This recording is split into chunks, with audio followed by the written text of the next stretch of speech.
ధర్మవీర్ కార్యక్రమాన్ని మేము అనుకున్నప్పుడు మొట్టమొదలుగా అనుకున్నటువంటి వ్యక్తి బ్రహ్మశ్రీ సింహాచల శాస్త్రి గారు.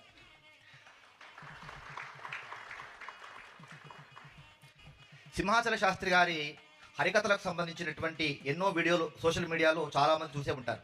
నాకు కూడా అలాగే పరిచయం. సింహాచల శాస్త్రి గారి హరికథ చెప్పడం మాత్రమే కాదు, హరికథ చెప్పేటువంటి వారికి ధర్మవీర్ పురస్కారం ఇవ్వడం అవసరమా అనేటువంటి సందేహం చాలామందిలో ఉంది.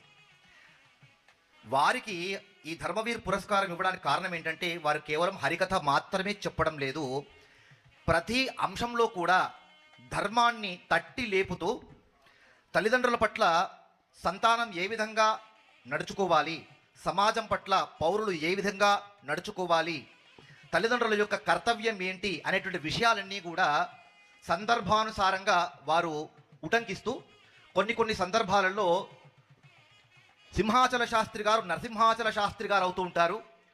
కొన్ని సందర్భాల్లో అద్భుతమైనటువంటి విషయాలు చెప్తూ అరుణాచల శాస్త్రి గారు అవుతూ ఉంటారు.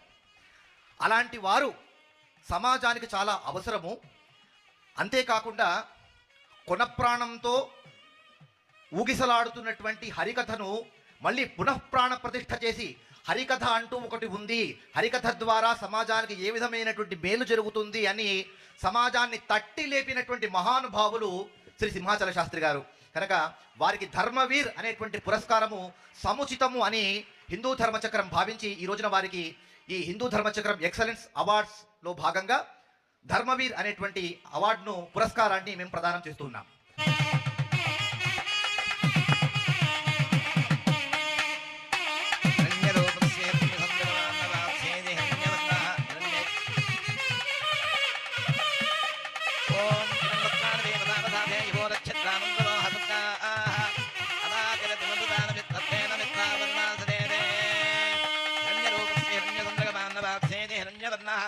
हिरण्ययात्मयोने